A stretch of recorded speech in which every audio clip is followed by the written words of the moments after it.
Super સિક્સમાં હવે વાત કરીએ અમદાવાદથી એક મોટા સમાચાર આવી રહ્યા છે। ભદ્રકાળી મંદિરમાં પ્રસાદ ધરાવવાને લઈને મોટો નિર્ણય સામે આવ્યો છે। ભદ્રકાળી મંદિરમાં પ્રથમ વખત પ્રસાદને લઈને લાગ્યું બેનર। સનાતન ધર્મના લોકોએ બનાવેલી પ્રસાદી જ લાવી।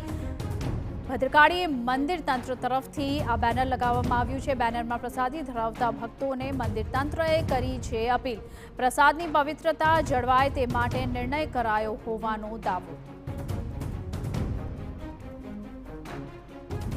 ઘણા લોકો પ્રસાદ જે લાવે છે તે અન્ય ધર્મના લોકોની દુકાનોથી ખરીદીને લાવવાને કારણે એ ધ્યાનમાં આવ્યું અને જેના કારણે જે આપણા ભારતની અંદર ચાલી રહ્યું છે, યુપીની અંદર આપણે જોયું છે અને અન્ય રાજ્યોમાં પણ આ રીતે જોવા મળ્યું છે કે એની અંદર જે અન્ય ધર્મના લોકો કોઈ પણ પ્રકારનો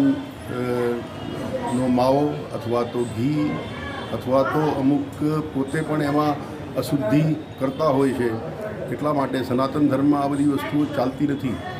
માટે અમે આ બોર્ડ લગાવ્યો છે કે લોકો આવીને એટલીસ્ટ જે શુદ્ધ અને સાત્વિક જ્યાંથી આ મીઠાઈ મળે ત્યાંથી લાવીને માતાજીને ધરાવે।